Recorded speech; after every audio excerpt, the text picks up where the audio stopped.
So it'll be Sparkles. Sparkles the unicorn. Okay, well, let's open with some exciting music.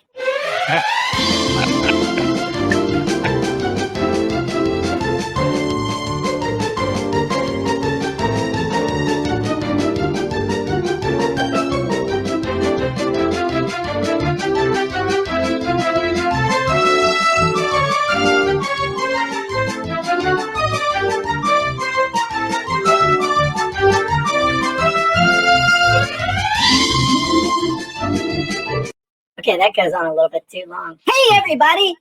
Welcome to the Sales Copywriting Content Marketing Hacks Podcast, episode 124. I'm your spokes unicorn, Sparkles, along with our trusty podcast producer, Mr. Stu Smith. Welcome, Stu! Hey, Sparkles. What's happening? Hey, I'm ready for this 124. All right, It's a good one. 124. It's a good one. We're going to ask the audience some questions. You know what I should do?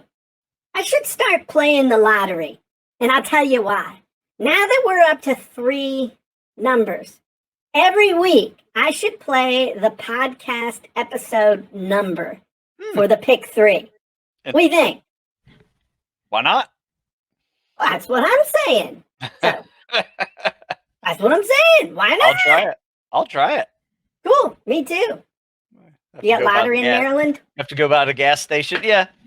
Sometimes I'll play a game just to see if it pays for my gas. Nice. Well, there you go. I don't do that. It's fun. I actually have gas delivered to my house. I have a 500-gallon tank that we keep filled up, and I have Edwards Gas and Oil does it. And that way I don't have to tip the guy that does the gas. Damn. Yeah. There you go. Anyway. That's handy. So what are you thinking? What do you want to talk about today? Well, podcast 124, I'm going to ask a question to the group. Okay. So how many ways do you share or reuse content? So the title of this one is Save Time and Reuse Content. Jim and Stu discuss content marketing and using old content that is still relevant, or maybe it needs to be updated to make it relevant. You know, sharing new content on multiple challenges, channels, multiple channels. Challenging channels? Yeah. Channel challenges? Yeah, sorry. Multiple channels, and taking written content to make them audio or video or vice versa. So the big question is, how do you share or reuse content? You want me to answer, Stu? Ooh, pick me. Start first, and then everybody can start singing along. I want to hear how they share their content and reuse content. Okay. So one of the big things that I do is, and I will admit over the last month, I haven't been doing it as much, but when I do my doc talk or letting the chickens out with Jim, then that immediately gets transcribed at otter.ai and then gets edited into an article within the next week or so. That's a biggie. That's like the go-to strategy. Oh, I like that. Another thing that I will do is go back and revisit articles that I wrote 5, 10, 15 years ago. Yep, and see if they're still relevant. And if they're still relevant, then they get a little lipstick put on them and they get run again. Because if I didn't remember I wrote it, ain't nobody else going to remember I did either. Nope. I good also content to share too. Yeah. I also have been doing a lot of training, and like if I want to do a Facebook Live or if I want to do a training for a new group of people, I am going back and looking at webinars and trainings that I did 15 years ago and going, dang, I was smart. I can use that again. And so it just gets updated, and instead of one thing, you just update the resources and stuff, but principles never change. So that's why you should always make sure that you hang on to everything that you do, even if you think it sucked or you think nobody cares. The other thing, and I just did this past week, and I'm getting ready to move to a new laptop. and I don't know why I'm talking like from Minnesota, because everything I'm saying sounds like a question at the end because I'm raising my voice. And I don't know why I'm doing that, but these little hard drives, these little SSD drives. This one right here is 500 gigabytes. I think they're $50 now. I just bought a 2 terabyte one for $300. It's I don't want to unplug it, but it's a 2 terabyte SSD for $300. And so I consolidated all the hard drives, you know, Jim's old notebook C drive and old D drive and all this other stuff on one. So I have everything. I just have everything I've ever done ready to go. And why not? I did it. I know I own it. And it's not even repurposing. It's upcycle, repurpose, upcycle, recycle. I guess recycling is just using again as is. Upcycling is adding stuff to it to make it even better. And Carlin said, do you see an upswing when you update old content? Well, typically I'm not, the way I'm interpreting that is you're asking like SEO or something like that. I typically just release it as new content. And I could do more of it actually if I wasn't so lazy. I draw the line at only working half day. I think if I work from 5 in the morning until 5 at night, I can be done for the day. It's only a half a day. So, you know, I don't really think about it maybe the way you're asking, but you know, the world runs on content now, and you gotta find a way to make it very just you gotta keep pouring fuel in the tank. Yep. The other thing though is, and I see this a lot, is people just create content and they throw it out there and nothing really happens. And the reason it doesn't really happen is because you don't leverage the opportunity to build a relationship with people. Because everybody's drowning in a sea of content and they're thirsty for knowledge and a relationship and a sense of belonging. So I think that you should focus just as much on developing relationships and leveraging your content to develop relationships and build your tribe, as everything should be built around trying to do that rather than just seeing if you can come out with more content than everybody else. What are your thoughts, Stu? Yeah, my go-to is to write an article. Then from there, that article can expand a couple of different ways. It can expand into an Ask Stu question. Like somebody may have asked me a question and I answered their question with an article. And then from that article, I take it and make a bigger feature article if it's a really good question and topic. And I can sell those to other websites and things like that, or put it on my own. But then I'll take that article and I'll make it a podcast. That will be a podcast topic. It will be a Facebook Live topic. It'd be YouTube Live topic, and just discuss it. You know, taking live questions alongside of it and expanding upon it, you know, in video format or audio format. Over how long of a time period will you do that? Like over a week, over a month? How long do you beat that horse until you move on to the next one? Well, I mean, first of all, I have done one piece of information and took it out through the whole week. Okay. So that meant a feature article, an Ask Stu article, a workout of the week article, a podcast, and some live, you know, YouTube live Q&As on it. Okay. So I would, and then of course, you know, Instagram posts, Twitter posts, you know, things like that too, that are just of that ilk, of that topic. Then at the end of the week, I have people who pay for this newsletter that goes out, because there's a workout of the week on it, and it has all of that in one spot. So now at the end of the week, it's kind of consolidated and say, here's what I did this week, check it out. And so it's that goes to my email lists. So and that's really smart. That's one of the things that we do on my Wednesday newsletter. is typically that's where we'll consolidate everything. So the chickens videos, the Doc Talk videos, we have from like a note from Jim, which is a kind of like what you would call a blog, like a blog post. It's a kind of an opinion piece of Jim's thoughts, couple hundred words. Then we have the featured article of the week that takes them over to the blog where there are display ads and other stuff. And then we have whatever the feature product is that we're pushing right now, which is 7-day ebook. And then there's, all the stuff, all the video links to all the videos in case you missed it, kind of a thing. And so we repurpose it several different ways. Carlin says, Bob says he does his with video.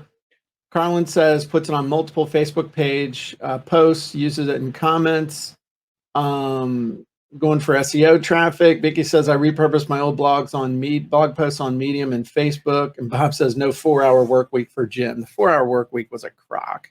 Yeah, that was amazing. That was to sell books. So I would, I'm trying to think what are some other effective ways to repurpose content. A lot of times what I'll do is kind of like what you're doing. I use the video to kind of gauge interest. And then if people are interested, I said, okay, well, let me expand on this a little bit. Maybe this is something that's hot. And I even created I remember we created 3-hour Kindle Book Wizard out of the fact that I just casually mentioned, hey, you could use the Expert Interview Wizard to just record this and have it transcribed and turned into a book. And people are like, oh my God, I gotta have it. And so I said, okay. So then I said, okay, well, let me create a specific version of this it was the Expert Interview Wizard. Let me create a version of that specifically for doing a book. And the 3-hour Kindle Book Wizard sold, God, at least 5 times, if not 10 times the number of Expert Interview Wizard ones. And then I said, okay, well, let me come out with a version that for podcasting and for Facebook. And it did pretty well, but not nearly as well as the other one. So, but all of that started with just casually mentioning something in a video somewhere and people going nuts. So you gotta pay attention and then you can kind of build on it. If nobody gives a crap on the first couple times you do it, don't take the time to turn it into a webinar. On the other hand, is if every time you mention something, every time you talk about something, people are asking a ton of questions and want to know more, then you have hit some sort of you've hit a nerve. Sure. So you gotta pay attention to that. Any other ways you repurpose contents too? Like what would you do with an article from like 10 years ago? Well, I've done that. In fact, probably my first 15 or 20 podcasts were articles written years ago. Because originally I was like, what am I going to talk about? Why am I going to do a podcast? Right. And I was like, let's just talk about old articles. So I had a buddy of mine interview me about an old article, and we just kind of talked back and forth like that, which was a good way to start. Kind of broke the ice and got me feeling a little more comfortable with the whole process. And then it became more of like, this is the article I wrote this week, and this is what I'm talking about this week, and turned it into something like that. And then now with StreamYard being available, now I can make it a live Q&A session with people interacting, and discussing it to another level. Right. So I think all of those are great ways to do it, and they all build on each other. So, and then of course, social media is no brainer. Post it on social media. Then at the end of the week, you send it to your email list, just to let everybody know you're still relevant and you're still out there. It's interesting, and this isn't really about repurposing content, but what it is just, it's not repurposing. It's just taking that idea and having I heard a lady speak 15 years ago, and she said, I think in terms of, we have a weekly or a monthly campaign and a quarterly crusade and this other stuff. And that was like the only cool thing I ever heard her say. But basically what she was saying is that we have a certain amount of time that we're focusing on this big issue. And then each month we have a certain thing that we want to do. And then it gets narrowed down to daily, what are we talking about? And I thought that was really smart. I haven't done it, but I subconsciously do it. Right now we're focusing on 7-Day ebook. In another couple of months, we're really going to be focusing on content creation. That's content marketing, content creation. Probably by the end of the year, we'll be back on copywriting. It's just, we learn and then we keep things moving. But this is just a random thought. I'll give you another random thought. Something that my grandson, who's very interested in learning copywriting, or at least he says he is, but he's falling down on his homework. But he's been reading Copywriting Secrets, and he came to me on July 4th, and he's real serious. Little Eli, he's 11, so he's been learning about headlines, and now he's learning about writing bullets. But real serious, he pulls me aside, like, Grandpa, I got an idea for you. Oh, okay. All right, cool. Everybody's got an idea in the family, but Eli's like, Grandpa, I got an idea for you. He says, you're China. Oh, wait, sorry. China. Hi, dear. You there? All Oh, right. I'm not busy. I'm just in the middle of my podcast. Yeah. That's okay. That's good. Okay. Okay. Sounds good. All right. Love you. Bye. All right. Well, after 120, My craftsman workbench is on the way. Okay. That's my wife letting me know. Sorry about that's that, good. guys. Well, after 124 podcasts, we just don't care anymore. Sorry. So anyway, Eli pulls me aside. I apologize for that, but not really, because my craftsman workbench is important. He pulls me. It's Grandpa. I got an idea for you. I think there are a lot of people that would love for you to teach them this on video. Mm. And I said, really, why? He's, well, sometimes it's easier for someone to teach you something than to read it. And I like the way you talk. And I bet you could do this on Zoom. Oh, okay. Well, Eli, let me clue you in on something. The way I created the content for the book was to teach it as a video and then convert the video into the book. Oh, that was smart. And then he just moves on. He's playing cornhole. It's like, okay. I was like, do you want to watch the videos? No, I'm cool. But anyway, I just thought that was funny that an 11-year-old made a very important point. And that is, the way you think about it is not just, am I repurposing content, but you also think some people like to watch, some True. people like to listen, and some people like to read, and other people need to experience it.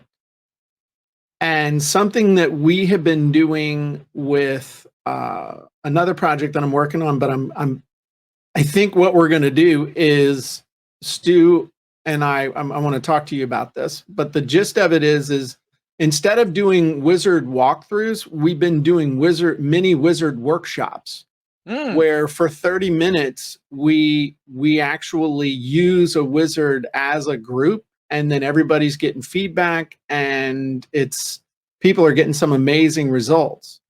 It's almost like a chat. The whole reason that people will do a challenge is because it's got a timeline, it's got a result, it's got all that stuff baked into it. Oh crap, it's going over. But what it does is I do a little teaching, do a little demo, then everybody uses the script or the wizard for 10 minutes. And then comes together and shares what they did and gets feedback. And all of a sudden it takes it out of the learning about it and turns it into the getting something done and getting result, which is, by the way, the number one thing that you want to do with any content that you put out there. If you can help people to get a result with your content, they will love you and they will buy your stuff. Very good So point. if you can bake a result into your content, holy crap, that's where you want to be. So that might be a good spot to end. Oh, by the way, sell what it does, not what it is. There you go. But that's stay in school, kids. Don't do drugs. So that's like the that's one of those things you just drop all this. Stay in school. Don't do drugs. Sell what it is, not what it does. Or sell what it does, not what it is. Sorry. Yeah, I messed that one up all the time. You know what I meant. I do. All No, right. that was good. And you know, in the end, you just want to stay relevant. Yeah. You know, and being able to repurpose content that maybe people have not seen before, people who did not know you 10 years ago, and it still applies today. You know, Absolutely. The I'm gonna have classics just never lie. one quick little mini rant. You said something that's so important. Stay relevant. You know how you stay relevant? By actually doing it. By actually still doing it every single day, being involved in it, seeing what's what. There's so many people that pull off the side of the road, figuratively, and they're like, "Okay, I did all my hard work. I'm gonna rest on my laurels." You know, if Stu weighed 300 pounds and the only curls he did were barley curls with the Bud Lights, and it's like, "Oh yeah, I use the aluminum cans because they're heavier, and that's how I get this bicep." Nobody would take him seriously. I mean, he's over 50 years old and he crushes 18-year-old souls with his fitness levels. That's why people still pay attention to him. The story and the actions and everything that he does is still totally, you know, what's the word I'm looking for? Not coherent, but no, it's not synchronous. It's congruent. Everything's congruent. And part of being congruent is being out in the arena and still doing it, no matter what you're doing. If I wasn't writing books, if I wasn't creating books, if I wasn't promoting books, if I wasn't writing sales copy, if I wasn't running ads, if I wasn't stubbing my toes, if I wasn't doing videos, if I wasn't doing all this stuff, who would want to pay attention to what I'm doing? How would you know my wizards work? You know, it's you got to be doing it. There's always two parts of your business if you want to be authentic and be relevant. There's what you're doing because you're actually doing it, and then there's the teaching of what you're doing. You got to have both. Can't just have one or the other. Otherwise, you just become irrelevant and you become inauthentic and you suck as a human being. You know, I saw a good quote. We can leave it on this one other day. Okay. I think it was, "The master has failed more times than the beginner has even tried." Ooh, I like that. I like that a lot. Isn't that good? That's deep. That's real deep, dude. That's real deep. I need that on something. My big quote that I'm running off of right now is, "Do what others aren't willing to do so you can live the life that others can't." Good one. Which and then just shorten down to "do what others aren't willing to do." I was repeating that over and over during the workout today. Good. So there you go. Get you through it. Never quit. All right. Just give it 10 minutes. 10 minutes. Well, Just give it 10 minutes. See what happens. there you go. What's the worst thing that can happen? You pass out in the middle of the road and somebody will run you over and squash you like a grape. But you went out with style. That would be All right. Everybody have a great day. Great job, Stu. This was fun. This was Thank you, really sir. good. Nice work. Thank And excellent. Pete says too much wisdom today. Wisdom from Stu. There you go. Stu's a pretty wise dude. All right. Everybody have a great day, and we will see you next time. Bye-bye. Oh, if you're not already a member of the Sales Copywriting and Content Marketing Hacks group on Facebook, you should be. If you're like one of the 3 people left on planet Earth that don't have a copy of this book, go to copywritingsecrets.com, get a free copy. All I ask you to pay a small shipping and handling. The only reason you don't have this book at this point is because you hate money and you want your children to die in poverty. Stu, if they want to get into shape, what should they do? Where should they go?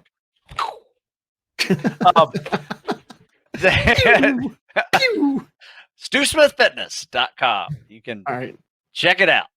Awesome. All right. And with that said, we will leave all of you with this fine music. Polka.